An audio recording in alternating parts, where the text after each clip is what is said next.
What's up, everybody? It's your man JFILT from howtomakeverysickbeats.com. If this is your first time, welcome. And today I have another special guest. This is London Elixir. Hey. So we're going to talk about shortcuts with Logic. So without further ado, let's get into it.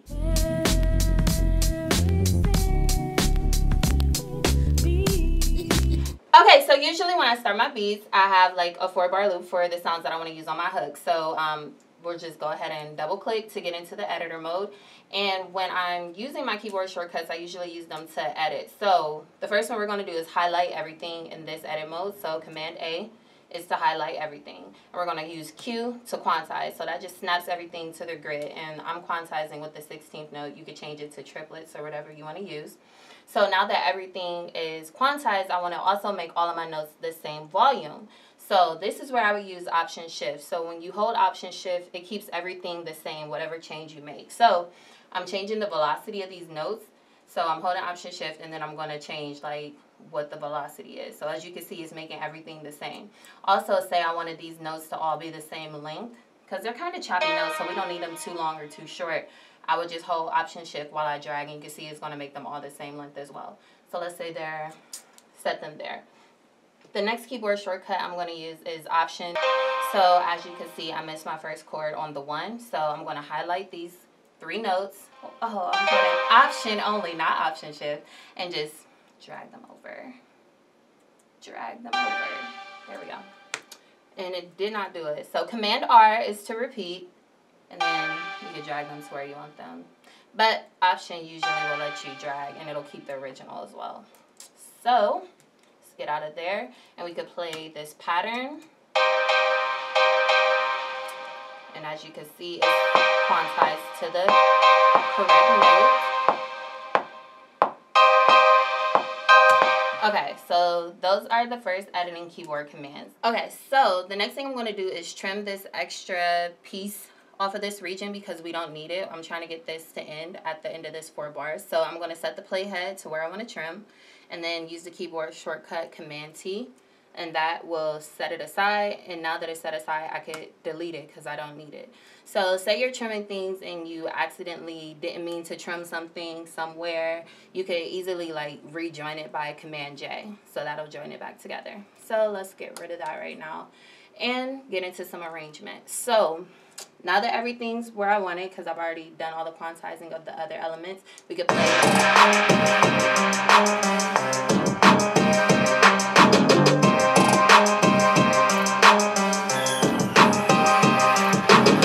Okay, so that's obviously what I want to be the hook of my song. So now I want to get into arranging. So you can right click whenever the cycle is highlighted. You can right click and go down to repeat the section between the locators, and this will automatically repeat that section. So you don't have to worry about trying to like highlight them all and then repeating them on your own. It'll automatically repeat them, and you'll know it'll stay within the right BPM.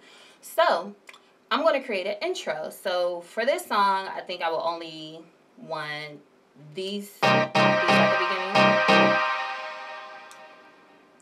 Or maybe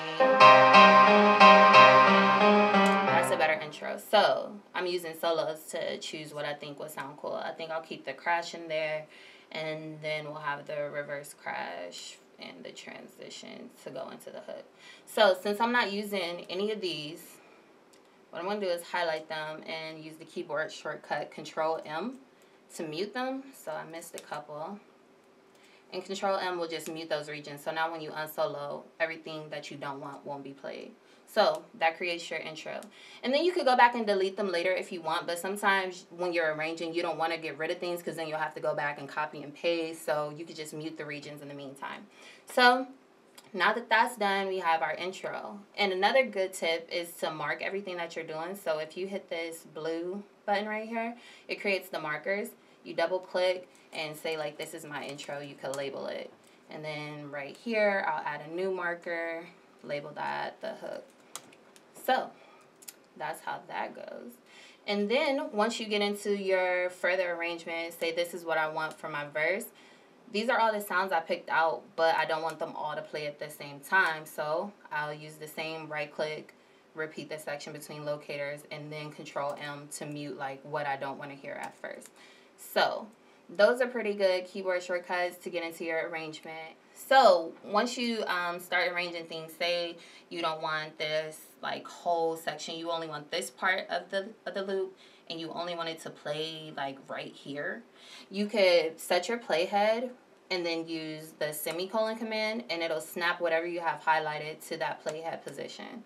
So that's super helpful as well. And then when you're muting things and trimming things, it just makes it like so much easier to like move everything to wherever you want it, like in the playhead. So yeah, dope. So if you like this video, hit that thumbs up button. More videos to come. Subscribe if you haven't already. I'll have her links down below this video. Matter of fact, where can we find you on social? Yes, you can find me on Instagram and Twitter at London Elixir. That's ELIXIR. And you can also check me out on my website, www.londonelixir.com. Yes, check it out. Peace and positive energy.